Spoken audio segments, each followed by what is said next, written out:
Voilà, monsieur, bonsoir, bienvenue dans ce journal. À la une de l'actualité ce soir, les dates pour les obsèques du président Henri Konan Bédié sont connues du 20 mai au 2 juin 2024. Le président de la République, Alassane Ouattara, en a parlé avec Tidiane Thiam, président du PDCI-RDA, au cours d'une audience.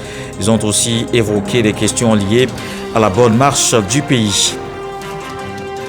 Premier jour de jeûne ce lundi, moment de pénitence. Pendant un mois, les musulmans vont s'abstenir de boire et de manger du lever au coucher du soleil, mais surtout faire des invocations, des prières, poser des actes de générosité envers les plus faibles. Ce mois de Ramadan est une épreuve pour le musulman, exhorté à multiplier les bons actes.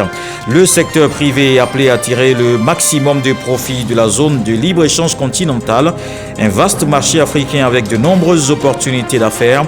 La deuxième réunion du comité technique de la Commission nationale de la ZLECAf s'est tenue ce lundi. La rencontre vise à mettre en place le plan d'action pour 2024. Et puis au Sénégal, la campagne électorale se poursuit. Plusieurs candidats ont lancé ce week-end à Dakar le caravane dans l'espoir de convaincre un maximum d'électeurs. Des électeurs qui vont choisir le président du Sénégal parmi les 19 candidats en lice le 24 mars.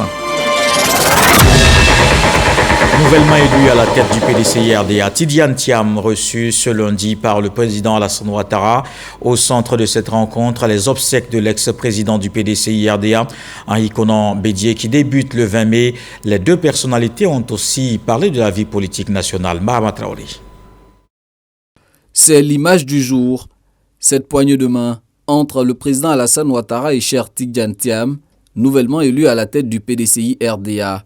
C'est la toute première rencontre entre le président du parti au pouvoir, le RHDP, et celui du premier parti d'opposition. Bien évidemment, il a été question de l'organisation des obsèques de Henri Konan Bédié, ancien chef d'État et ex-président du PDCI-RDA, décédé le 1er août dernier. En accord avec la famille du défunt, les dates sont arrêtées. La délégation du PDCI-RDA, conduite par Tidiane Thiam, est venue en informer le président de la République. Le souhait de la famille, c'est que les obsèques commence à partir du lundi 20 mai et c'est ce qui se fera avec l'aide et la bénédiction du président et le soutien de l'État. L'État prendra toute sa place dans ce deuil, assure le président Alassane Ouattara. La date est fixée du 20 mai au 2 juin de cette année. Donc je voudrais dire que, bien évidemment, la présidence jouera toute sa part. Et moi-même, en tant que jeune frère le président Henri Konan Bédié, je serai disponible pour apporter tout mon soutien à ces obsèques. Autre symbolique de cet entretien, l'engagement pris par les deux personnalités de mettre l'intérêt supérieur de la nation au-dessus des divergences politiques. En tant que parti politique, se réclamant de l'idéologie oufouettiste, le RHDP et le PDCI-RDA disent regarder dans la même direction. Le président Ouattara a l'occasion à souligner d'ailleurs plusieurs anecdotes que nous ignorions sur différentes choses que le président Bédié a fait et sur la nature des relations qui les liaient. Et donc je souhaite moi m'insérer dans ce cadre-là et pouvoir avoir des échanges réguliers avec le président de la République, comme je l'ai dit, bénéficier de ses conseils et travailler également avec nos frères et amis du RHDP. Nous sommes des partis oufouettistes tous les deux et nous devons œuvrer ensemble pour continuer à guider la Côte d'Ivoire sur le chemin du développement et le chemin de la paix. C'est un moment important pour la Côte d'Ivoire parce que, comme beaucoup d'entre vous le savent, moi-même j'ai été numéro 2 du PDCI quand j'étais Premier ministre de 90 à 93. Donc c'est un parti auquel je suis particulièrement attaché. Et c'est un parti avec lequel le RHDP a des relations fortes, étroites, la même philosophie, la même vision pour une Côte d'Ivoire en paix, stable et prospère. Le président Thiam, que je connais, est donc le président élu du PDCI-RDA et je pense qu'il va beaucoup apporter à ce parti. Et nous avons donc échangé sur notre vision du pays, faire en sorte que ce pays continue dans la paix et que les choses se déroulent conformément à la vision commune que nous avons de la démocratie et de la paix pour la Côte d'Ivoire. Voilà qui consolide l'atmosphère de décrispation que connaît la Côte d'Ivoire suite à la libération récente d'une cinquantaine de personnalités politiques et militaires. L'actualité, c'est aussi le mois de Ramadan qui a commencé ce lundi. La communauté musulmane a donc entamé ce lundi 11 mars 2024 le mois saint de Ramadan. C'est une période de jeûne et de pénitence qui s'ouvre ainsi. Les fidèles musulmans sont invités à se mettre dans les meilleures conditions spirituelles pour bénéficier de toutes les grâces. Olivier Kras, Serge Collier. Premier jour du mois saint de Ramadan, il est un peu plus de 16h30. Ce lundi 11 mars marque le début du mois de Ramadan. Les fidèles rentrent ainsi dans une période de pénitence. C'est un moment exceptionnel, voilà, donc on est très fiers. Voilà. Et le premier jour en plus, ça s'annonce très bien. Voilà. C'est un côté spirituel, on demande à Dieu de nous donner la force et la santé pour pouvoir bien entamer le mois de jeûne. Dans ce mois béni de Ramadan, nous demandons à Allah subhanahu wa ta'ala de nous donner d'abord la santé. Voilà, et pour pouvoir jeûner les 30 jours, 29 jours, Inch'Allah. Et puis bon, et c'est qu'il y en a aussi financièrement, et aider les autres, Inch'Allah. À la mosquée sénégalaise, dans la commune de Trècheville, le jeûne s'accompagne d'enseignements. Le Ramadan, on donne conseil à tous les musulmans et tous les musulmans pour qu'on puisse adorer Dieu.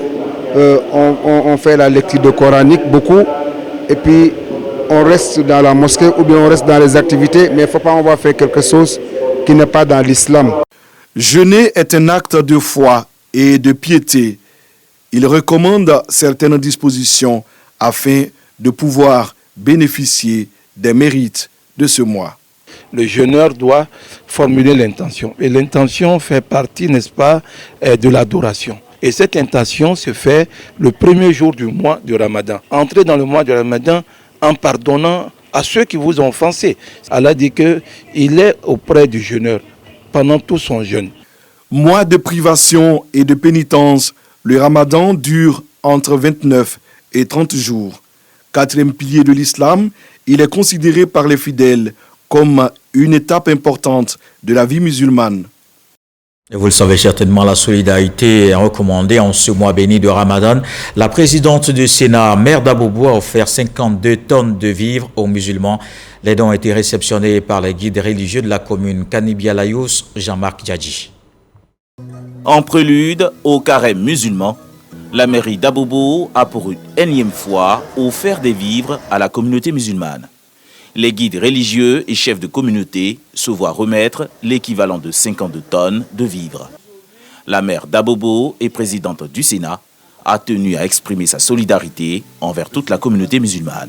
Exprimer sa solidarité à cette période avec les autres, avec les membres de nos familles, avec nos voisins, avec nos connaissances. C'est au nom de cette solidarité que le conseil municipal d'Abobo, commune du partage et de la solidarité, a voulu se montrer solidaire encore une fois cette année vis-à-vis de nos populations, vis-à-vis des hommes et des femmes d'Abobo. Les bénéficiaires exhortent tous les musulmans au partage et à la charité. C'est un devoir pour tous les musulmans qui en ont les moyens d'offrir ne serait-ce que quelque chose à son frère qui en a besoin. Parce que ce sont des actes de générosité qui sont immensément récompensés pendant le mois de Ramadan. C'est pourquoi nous invitons tous nos frères et sœurs qui ont un peu de moyens de faire l'effort d'aller vers les frères et sœurs en leur offrant de quoi pouvoir rompre le jeûne.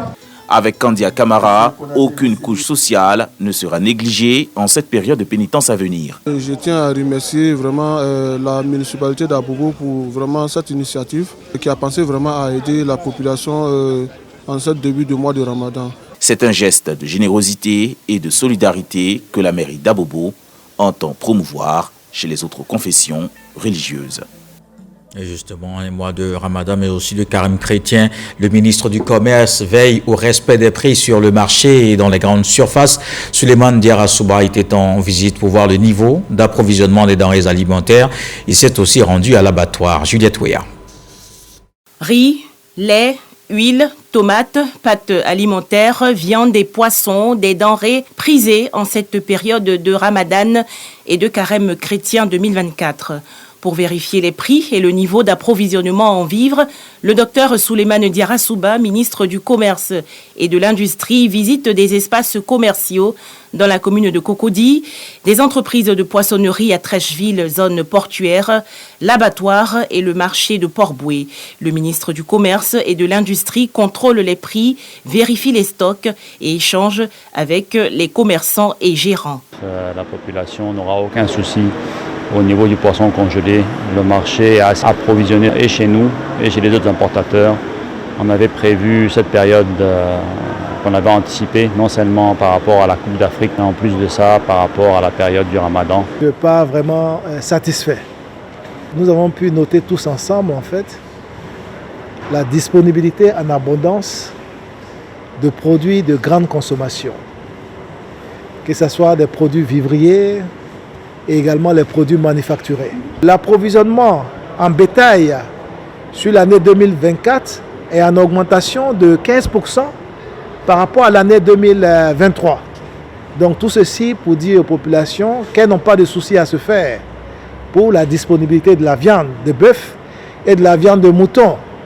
Et que le prix arrêté entre les acteurs de la filière et le gouvernement est affiché et également respecté. La viande avec os à 2800 francs et la viande sans os à 3000 francs. La Côte d'Ivoire importe suffisamment de poissons. Nous importons en moyenne environ 600 000 tonnes de poissons par an. Et nous avons visité ensemble un entrepôt qui contient au moins 6 000 tonnes. Le Ramadan, 4e pilier de l'islam, et le Carême sont des moments spirituels cruciaux pour les communautés musulmanes et chrétiennes. Autre chose dans l'actualité ce soir, la deuxième réunion du comité technique de la Commission nationale de la ZLECAf s'est tenue ce lundi. La rencontre vise à mettre en place le plan d'action de ce comité technique pour 2024. L'enjeu étant de préparer la Côte d'Ivoire et son secteur privé à tirer le maximum de profit de cette zone de libre-échange continentale qu'est la ZLECAf. Dangui. Zone de libre-échange continentale ZLECAf. La Côte d'Ivoire met les bouchées doubles pour tirer le maximum de profit, tout en protégeant son secteur privé et ses intérêts. La deuxième réunion du comité technique de la Commission nationale de la ZLECAf a eu lieu ce lundi. Les préoccupations du secteur privé ivoirien prises en compte dans la conduite du processus. Nous avons effectivement eu un cadre d'échange où nous avons formalisé donc cette stratégie du secteur privé pour la ZLECAf, mais également formuler aussi une matrice d'action pour la mise en œuvre concrète, pour que les entreprises ivoiriennes puissent tirer le maximum de profit de cette vaste opportunité qui nous est offerte à travers la ZLECAf. Nous voulons nous rassurer que tous les acteurs parlent le même langage, nous sommes sur la même longueur d'onde, et surtout que cette ouverture ne va pas créer des problèmes à notre économie et que nous sommes conscients des engagements que nous prenons et que nous prenons aussi des engagements et des mesures pour faire face aux mesures pénalisantes. Selon une étude du Fonds monétaire international citée par le directeur général du commerce extérieur, la zone de libre-échange continentale devrait stimuler le commerce intra-africain de 52,3% d'ici 2025, augmenter les revenus de l'Afrique jusqu'à 450 milliards d'ici 2035 et surtout sortir plus de 30 millions d'Africains de l'extrême pauvreté. Et depuis 2018, la Banque mondiale soutient la Côte d'Ivoire dans le cadre de la lutte contre la malnutrition. Il est mis en œuvre un projet multisectoriel de développement de la petite enfance. Les préfets sont un maillon essentiel dans les régions concernées. À quelques semaines donc de la fin du projet, la Banque mondiale rencontre les préfets dans le Tchologo pour voir l'impact sur les populations cibles. Le reportage de Khalil Diomandé, Fernand Conan. Le 29 mars 2024, prend fin le PNMDPE, projet multisectoriel de nutrition et de développement de la petite enfance, initié en 2018 par l'État de Côte d'Ivoire, avec l'appui financier de la Banque mondiale. Avant le bilan de cette initiative de lutte contre la malnutrition, le bailleur de fonds veut avoir le retour d'expérience du corps préfectoral, acteur majeur de la mise en œuvre du projet dans les régions cibles. D'où ce cadre d'échange à Ferke-Sédougou, chef-lieu de la région du Tchologo. Le projet aura permis aux populations de comprendre que la malnutrition existe. Les conséquences qui sont constatées sur la santé des enfants ne sont pas liées à des pratiques occultes. L'un des gains du projet, c'est la prise de conscience des mamans sur l'importance des visites prénatales. On avait des taux de prévalence qui étaient assez élevés dans les villages dans lesquels on intervenait et on a pu constater qu'avec les différentes interventions, la malnutrition a baissé. Nos parents se sont appropriés les bonnes pratiques de nutrition et même de développement de la petite enfance. Au vu des avancées enregistrées, les préfets souhaitent des actions fortes pour pérenniser les acquis du projet et surtout venir à bout de la malnutrition en Côte d'Ivoire d'ici à 2030. Une demande à laquelle adhère entièrement la Banque mondiale qui indique que de nouveaux financements sont disponibles en ce sens. On confirme que les financements sont disponibles dans le nouveau projet, qui est le projet Santé, Nutrition et Développement de la Petite Enfance, qui va prendre en compte toutes les activités. La Banque mondiale sera toujours aux côtés du gouvernement de la Côte d'Ivoire pour faire en sorte que la malnutrition disparaisse à jamais. C'est une enveloppe de plus de 30 milliards de francs CFA que la Banque mondiale aura déboursé pour le déploiement du projet multisectoriel de nutrition et de développement de la petite enfance dans 14 régions ivoiriennes. Un nouvel appui financier de 68 millions de dollars, soit près de 40 milliards de francs CFA, sera octroyé pour renforcer la lutte contre la malnutrition dans 16 régions sur la période 2024-2027. Toujours dans le nord du pays, la direction des régions de la Bagoué, du Hambol, du Poro et du Tchologo, du ministère de l'Agriculture reçoivent des équipements. Le ministre d'État Kobena Kwasi Adjoumani leur a remis 10 véhicules et 6 motocyclettes. Cet appui en matériel roulant vise à faciliter leur déplacement pour l'encadrement des agriculteurs. On le voit avec Ami Sissoko. 10 véhicules pick-up, double cabine flambant neuf et 6 motocyclettes au profit des directions déconcentrées des régions de Bagoué, Hambol, Poro et Tchologo, du ministère de l'Agriculture, du Développement rural et des productions vivrières, dont 2 à la direction de l'évaluation des projets. Cet appui en matériel roulant du ministre d'État Kobena Kwasi Adjoumani vise à faciliter la mobilité des agents pour le suivi des activités. La cérémonie s'est déroulée à la direction régionale de l'agriculture de Korogo. L'État nous a mis les moyens à disposition et je pense que l'agriculture est en train de renaître de nouveau en Côte d'Ivoire. Cet appui en matériel roulant s'inscrit dans le cadre des appuis institutionnels dont le siège provisoire en construction au sein de la direction régionale de l'agriculture à Korogo est visité par le ministre d'État Kobena Kwasi Adjoumani. Ce projet, financé à hauteur de 167 milliards de francs CFA par l'État et la BAD, vise à améliorer la sécurité alimentaire et à renforcer les capacités des acteurs agricoles du Nord, en leur offrant des semences et de l'engrais. Ces hommes-là doivent être au contact des populations. Et nous pensons qu'avec les engins roulants, les véhicules et autres, peuvent leur permettre d'aller sur le terrain et de suivre le travail pour lequel nous sommes là. Ce matériel roulant d'un montant de 210 millions de francs CFA TTC est financé par la Banque africaine de développement. C'est une distinction qui vise à susciter l'intérêt des sciences physiques chez les élèves et étudiants. Le concours national de physique a récompensé ses lauréats de la 3e édition au nombre de 31. Ils ont reçu les encouragements des ministres Amédée Kouakou et Adama Diawara. Ismaël Ivradeo, Jamak Djadji. 1229 candidats au départ, 31 à l'arrivée. Ces élèves et étudiants sont les lauréats de la 3e édition du CONAFIS, concours national de physique. Ils reçoivent des ordinateurs, des tablettes et des enveloppes allant de 50 000 à 100 000 francs CFA. Quand j'ai parcouru le sujet, vu que c'était des trucs que je connaissais, que j'ai déjà bossé, donc ça fait que j'ai commencé à me calmer, à respirer.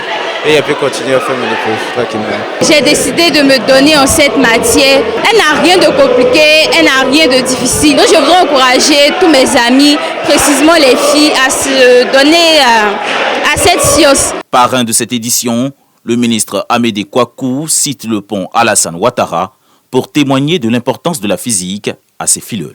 Lorsque vous prenez le pilote comme ça, vous avez devant 11 câbles et derrière vous en avez 8. Lorsque vous prenez une poutre sur 2 appuis, évidemment lorsque vous mettez une charge fixe au milieu, la poutre va se déformer, vous allez calculer les différents efforts, les efforts sur les appuis, vous allez calculer les efforts tranchants et vous allez calculer les moments précisants. C'est tout le sens de la physique que vous faites. Selon le ministre Adama Diawara, les filières scientifiques ont un taux d'employabilité de 100%. Amener les étudiants aux filières scientifiques reste l'un des chantiers majeurs. La physique est incontournable dans la vie d'aujourd'hui, dans ce monde qui est basé sur la science et la technologie. Mais malheureusement, le nombre de physiciens parmi nos étudiants est relativement faible. Donc il faut que nous fassions en sorte qu'il y ait le maximum d'apprenants qui s'orientent vers les STEM. Ça peut être de la discrimination positive dans l'attribution des bourses ou des secours financiers, jusqu'à la discrimination positive dans l'attribution des chambres en cité. Mais c'est normal, c'est de bonne guerre parce que là, nous sommes en déficit au niveau national. Le CONAFIS, Concours national de physique, est une initiative de la Société ivoirienne de physique. Entre autres objectifs, promouvoir la physique et prôner la formation et la recherche dans tous ses aspects. Un autre concours, cette fois, qui vise à amener les jeunes filles à s'intéresser aux sciences. Miss Mathématiques, 500 candidates vont composer pour l'édition 2024. La cérémonie d'ouverture s'est tenue au lycée Sainte-Marie d'Abidjan. Kanibia Layous, Didier Nguessan, Célestin Frodo pour en parler. 500 candidates vont prochainement composer pour le concours Miss Mathématiques 2024.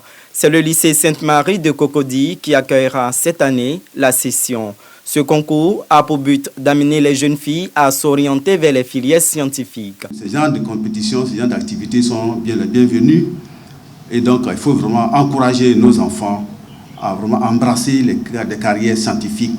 Parce que pour faire des routes, on a besoin de scientifiques. Pour bâtir des monuments, ils ont besoin de mathématiques. Pour le président de la commission Miss Mathématiques, Hilaire Alindéou, ce concours est un moyen précieux de conduire les jeunes filles à se réconcilier avec les mathématiques. Elles sont victimes des préjugés, beaucoup de préjugés. Dans notre construction sociale, certains métiers sont interdits aux femmes. Elles en tiennent compte. Et à force d'entendre chaque fois que les mathématiques ne sont pas accessibles aux filles, elles finissent par y croire. Il faut encourager, il faut les motiver. Ce concours concerne les niveaux 3e et terminale scientifiques. Les 3 premiers de chaque catégorie seront primés au mois de juillet prochain.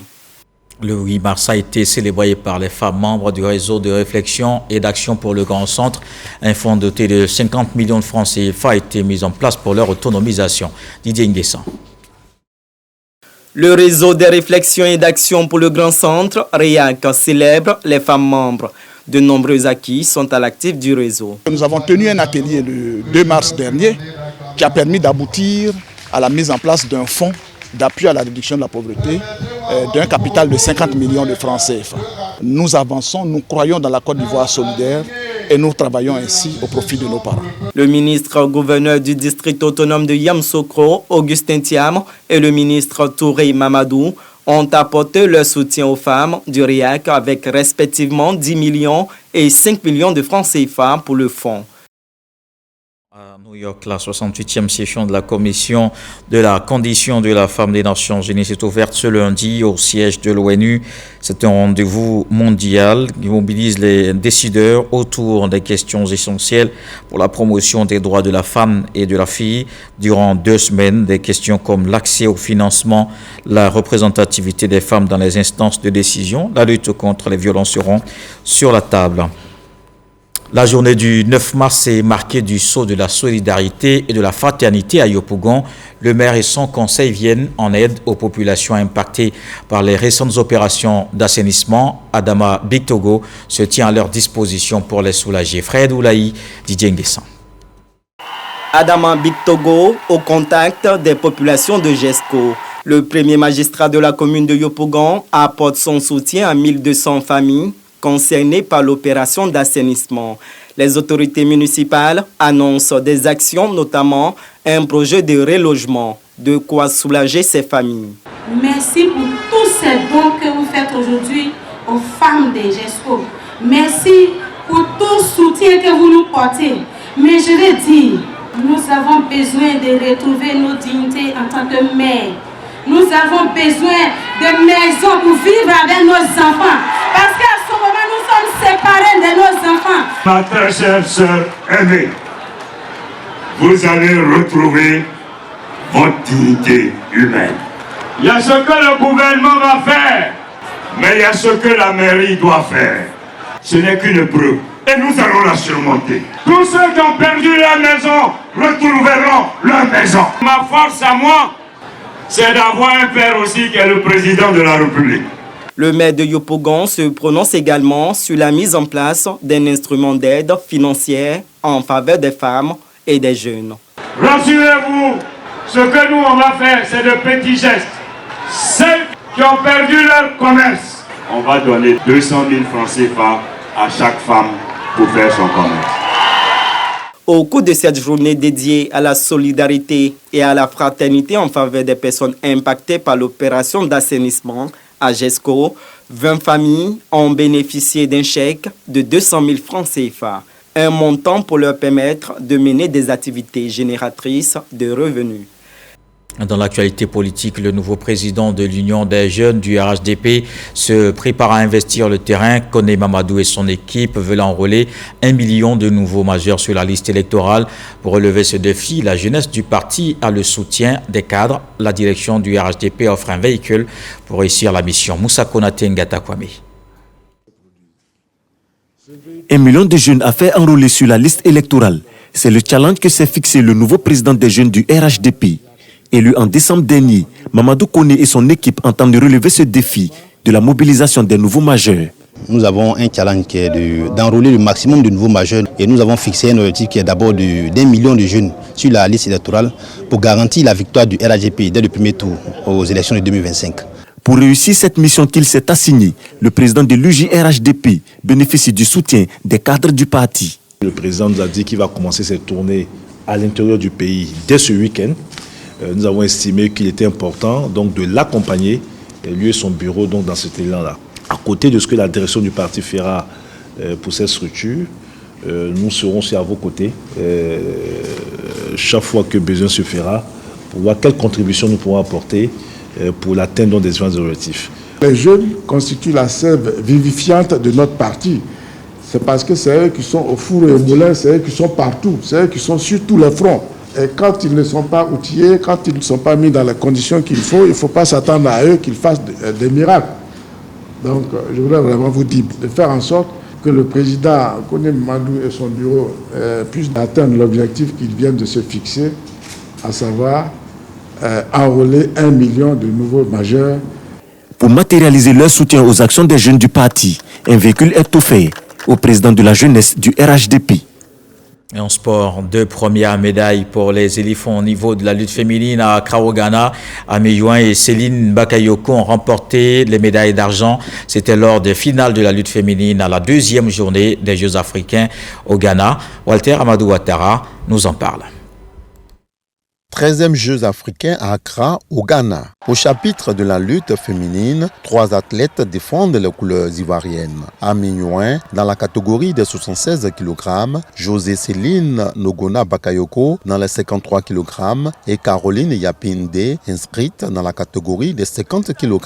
Sur 9 combats, en cette 2e journée, après l'ouverture officielle des Jeux africains, elle enregistre 5 victoires. En course pour la médaille de bronze, la série de 3e place, Caroline Yapi n'a pas fait le poids face à la Camerounaise Ntissa Asuga. Pour les médailles d'or, 2 finales en senior de 53 kg, Céline Bakayoko est tombée les armes à la main face à la Nigériane Ogunsanya. Quand l'espoir d'une première médaille en or pour la Côte d'Ivoire s'envole avec la défaite de l'international Amy Youin qui s'est vue dominée par une autre Nigériane, Anna Ruben. Ce qui n'a pas marché, je pense que c'est par manque d'expérience parce qu'elle s'est jouée de mes contrôles pour pouvoir me gagner, me faire sortir, prendre les 1 point. Je vais corriger ça les prochains combats. C'est un sentiment de fierté de rentrer avec une médaille, mais la médaille que je voulais, c'était la médaille d'or. Celle-là, c'est vraiment, on va dire, d'une part, je ne dirais pas ma bête noire, mais elle me fatigue beaucoup dans cette catégorie, vu que l'année dernière, on s'est retrouvés en finale ensemble au championnat d'Afrique. J'ai perdu contre elle. Ce qu'il y a à faire, c'est de travailler. Mais je suis vraiment fière de moi aujourd'hui parce que je sens que j'ai progressé, parce que je lui ai mis la pression à un moment. Pour les entraîneurs, il y a du travail à faire, mais l'obtention des 2 places du podium n'est pas un résultat catastrophique et s'explique. Ce qui a manqué à notre poulain Céline Bakayoko dans la catégorie de moins de 53 kg, après un long voyage, elle vient de la France, donc vraiment il y avait du repos à avoir. Et le régime qu'elle était en train de suivre, donc cela a dû peser dans sa forme. Elle est 2e de sa catégorie. Le Nigeria est un gros morceau. Nous travaillons toujours en ce sens afin de vraiment pouvoir prendre la première place. À la fin de cette journée, la Côte d'Ivoire remporte 2 médailles en argent. Ce sont les toutes premières médailles du pays à cette 13e édition des Jeux africains. Pour le directeur général des sports, Bertin Kofikan, le meilleur reste à venir car la compétition vient de débuter. Côte d'Ivoire, c'est une grande nation de sport. Monsieur le ministre Adjé Messilas a mis toutes les dispositions. Nous commençons avec des médailles d'argent. Rassurez-vous, bientôt nous aurons les médailles d'or. La Côte d'Ivoire gagne. La Côte d'Ivoire gagnera toujours. Tout cela constitue pour nous la préparation pour aller vers Paris 2024. Et nos athlètes sont là, sont conscients. La Côte d'Ivoire est présente à Accra avec 40 athlètes en lice dans 9 disciplines sportives. Et ces Jeux africains prennent fin le 23 mars.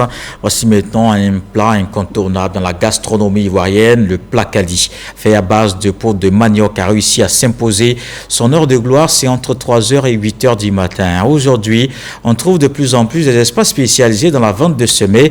Quand les Ivoiriens font du placali un plat spécial, c'est un reportage d'Ismaël Evradeo de Vissoyo. Restaurant chez Maman Marie, dans la commune de Yopougon, au quartier Maroc. Il est 4h du matin. Issouf et ses amis se retrouvent pour consommer du placali, mais ivoirien à base du semoule de manioc.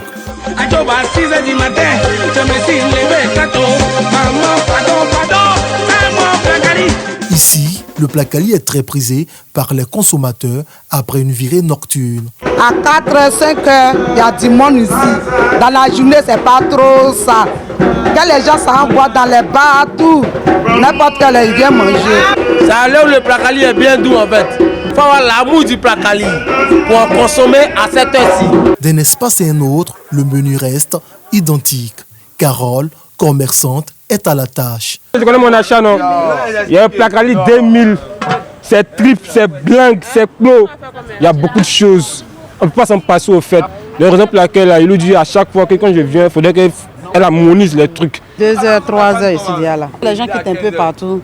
Bassam, en tout cas, ils viennent un peu partout. Nous quittons Yopougon pour la commune d'Abobo. Il est 6h du matin.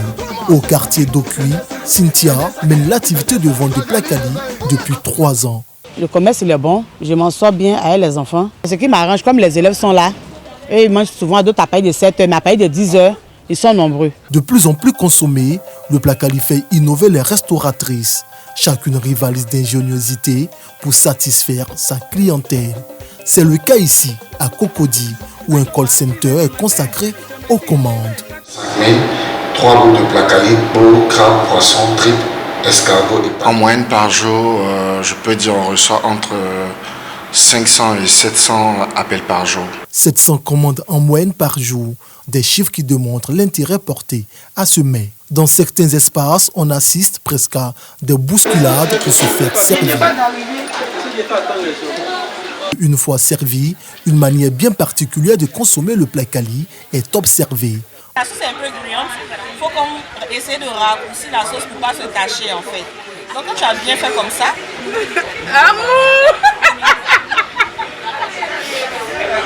la sauce, on fait un geste comme ça pour récupérer et puis ça se coupe rapidement. Pour ne pas se salir, comme on mange avec la main en tout cas. Sauce graine ou sauce gombo dans un beau cadre pour des moments de partage en famille ou entre amis. C'est un plat qui que j'aime beaucoup, que j'apprécie.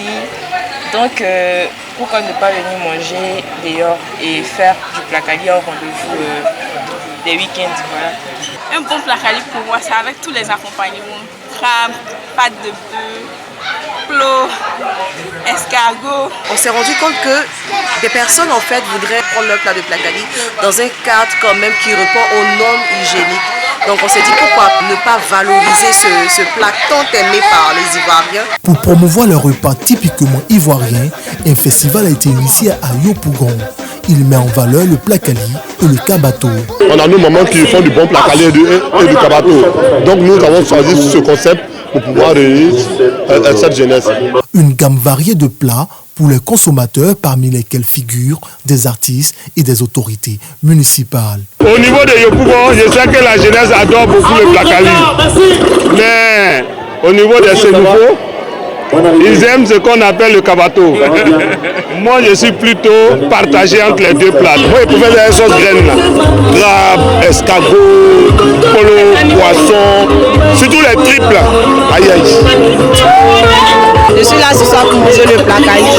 Le côté où il y a escargot là même là, c'est ça mec me plaît. Elle est triple là. Oh, c'est trop bon, j'adore. J'adore le placali depuis petit. À chaque fois que je m'en vais créer, pas des 4 heures, si je ne mange pas placali, ce n'est pas bon. Dans des espaces à l'ancienne ou modernes, les consommateurs ne se font pas prier pour profiter d'un moment de dégustation les week-ends.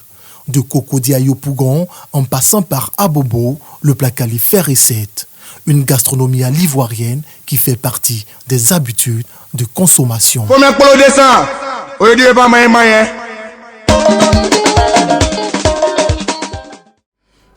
Bon, voilà, dans le reste de l'actualité au Sénégal, la campagne électorale se poursuit. Plusieurs candidats ont lancé ce week-end à Dakar le caravane électorale dans l'espoir de convaincre un maximum d'électeurs.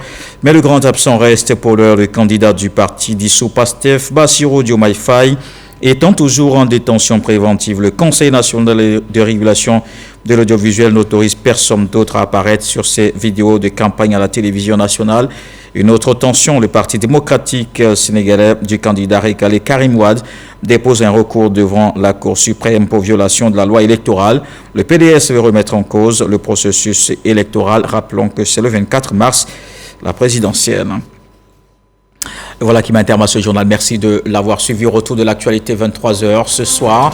Le sage nous apprend que c'est le tuteur de l'héritier qui connaît la valeur de l'héritage. Dieu le voulant, on se retrouve demain.